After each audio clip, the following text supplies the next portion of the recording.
حج کے عنوان پر گفتگو کا سلسلہ جاری اور ساری ہے۔ مزید آئیے قرآن کریم کی روشنی کے اندر حج کی فرضیت کے اعتبار سے اور حج کی تعریف اور حج کی اقسام انشاءاللہ ہم سماعت فرماتے ہیں۔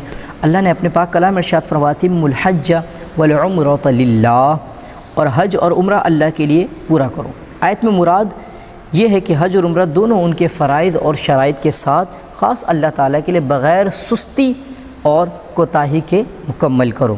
حج کی تعریف علماء فرماتے ہیں حج نام ہے احرام باندھ کر 9 ذی الحجہ کو عرفات میں ٹھہرنے اور مکہ معظمہ کا طواف، اس کے لیے خاص وقت مقرر ہے جس سے افعال کیے جائیں تو حج ہے۔ حج 9 ہجری میں فرض ہوا اور اس کی فرضیت قطعی ہے، اس کا انکار کرنے والا کافر ہے۔ جی ہاں، جو آپ نے بھی تعریف سنی کیا کہ 9 ذی الحجہ کو مطلب عرفات میں ٹھہرنا، احرام باندھنے کے بعد عرفات میں ٹھہرنا اور اس کے بعد طواف الزیارہ مکہ معظمہ کا طواف کرنے خاص وقت میں، تو اس کا نام کیا ہے؟ یہ حج ہے۔ اور یہ بھی خاص وقتوں میں، ایسا نہیں ہے کوئی بولے بھائی محرم میں اگر چلے جاؤں میں 9 محرم کو مطلب احرام باندھوں اور مثال کے طور پر 12 کو یا 13 کو جو ہے مطلب تحفظ نہیں۔ علماء نے فرمایا اسلام کے جو احکامات ہیں وہ ایام کے ساتھ خاص ہیں۔ رمضان میں ہی روزے رکھے جائیں گے، دیگر میں روزے رکھیں گے تو وہ فرض روزوں کا ثواب نہیں دیا جائے گا۔ اسی طریقے سے جو حج کے ارکان ہیں ایام تشریق میں ہی ادا کیے جائیں گے۔ قربانی کے جو ایام ہیں وہ بھی ایام مطلب یہ کہ جو حج کے جو ایام ہیں، حج کا جو مہینہ ہے اس میں ادا کریں گے تو آپ کی قربانی اگر اللہ نے مال کے اعتبار سے فرض کی ہے تو وہ ادا ہوگی، وگرنہ پورا سال اگر کرتے رہیں آپ، لیکن وہ صرف اور صرف اللہ کی بارگاہ میں جانور تو قربان کرنا کہلائے گا، نفل قربانی تو کہلائے گی، لیکن اگر ان ایام کے علاوہ کرتے رہیں گے تو آپ کو جو فرض قربانی ہے وہ ادا نہیں ہوگی۔ اچھا، حج کے فرائض علماء فرماتے ہیں حج کے 3 فرائض۔ نمبر 1 احرام، سر احرام باندھا جاتا ہے، ایک خاص قسم کی حیت کا لباس جو حاجی پہنتے ہیں، مرد اور عورت کے جداگانہ ہے۔ وقوف عرفہ، یعنی کہ آپ نے دیکھا ہوگا وہ میدان عرفات جس کے بارے میں یہاں تک کہا جاتا ہے، علماء نے یہاں فرمایا ہے روایتوں کے موجودگی میں کہ قیامت جو ہے نا وہ میدان عرفات میں قائم ہوگی۔ تو وقوف عرفہ یعنی کہ میدان عرفات میں چند لمحے کے لیے ٹھہرنا۔ طواف الزیارہ، اللہ تبارک و تعالیٰ کے آخری گھر کا حج، یعنی کہ جب ہم اللہ نے توفیق دی تو اس کا طواف کرنا۔ یہ 3 فرائض، احرام، وقوف عرفہ اور طواف الزیارہ۔ اچھا، حج کی 3 قسمیں ہیں، افراد، تمتع، قران۔ افراد کسے کہتے ہیں؟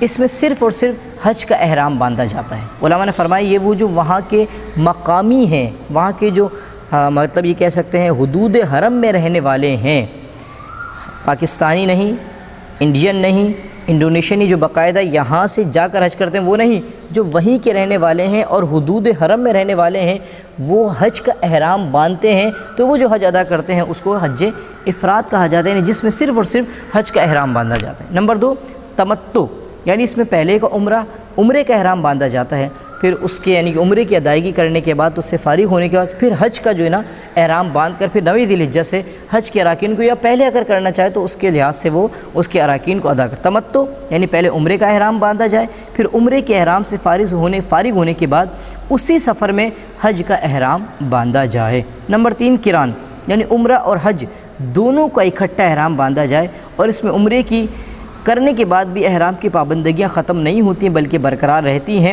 باقی عمرے کی تفصیل کچھ یوں ہے کہ عمرے میں صرف احرام باندھ کر خانہ کعبہ کا طواف، صفا مروہ کی سعی کے ساتھ حل کروانا ہوتا ہے۔ حج اور عمرے کی دونوں کے اپنے اپنے مسائل ہیں، وہ آپ جو ہے دیگر کتب سے بھی اس کا جو ہے نا مطالعہ کر سکتے ہیں۔ تو لہذا حج کی 3 قسمیں ہو گئیں۔ نمبر 1 حج افراد، جس میں صرف اور صرف حج کا احرام باندھا جاتا ہے۔ حج تمتع، یعنی پہلے عمرے کا احرام باندھا جاتا ہے، اس سے فارغ ہونے کے بعد پھر وہ حج کا احرام باندھا جاتا ہے۔ تیسرا جو ہے وہ حج قران ہے، جس میں حج اور عمرے دونوں کا ایک ساتھ احرام باندھا جاتا ہے، یعنی عمرہ کرنے کے بعد بھی احرام کی پابندگیاں ختم نہیں ہوتی ہیں جب تک کہ وہ حج اپنا فرض جو ہے نا ادا نہ کر لے۔ اللہ کریم سے دعا ہے اللہ تبارک و تعالی جو صاحب مال ہیں، صاحب مسعت ہیں، غنی لوگ ہیں، اللہ تبارک و تعالی ان کو خوش دلی کے ساتھ اللہ کی رضا کے لیے خوب اس فریضے کو ادا کرنے کی توفیق عطا فرمائے۔ جی ہاں، کیونکہ علماء نے فرمایا اگر کوئی صاحب مال ہو اور وہ حج ادا نہ کرے اور یہاں تک کہ اس کے آخری لمحات آ جائے تو پھر اب وہ وصیت کر جائے اپنی اولاد کو۔ اس کے پاس اتنا مال تھا کہ وہ حج ادا کر سکتا تھا، نہیں کر سکا، اب وہ یہ وصیت کر جائے گا۔ کیا وصیت کر جائے گا؟ کہ اس کے ورثاء اس کے مال میں سے جو ہے نا جہاں تجزیہ تکفین دیگر معاملات قرض وغیرہ ادا کرتے ہیں تو وہیں وہ حج بدل یعنی کسی کو وہ حج کروا دیں، وہ یہ وصیت کرنا علماء نے واجب قرار دیا ہے۔ السلام علیکم ورحمۃ اللہ وبرکاتہ۔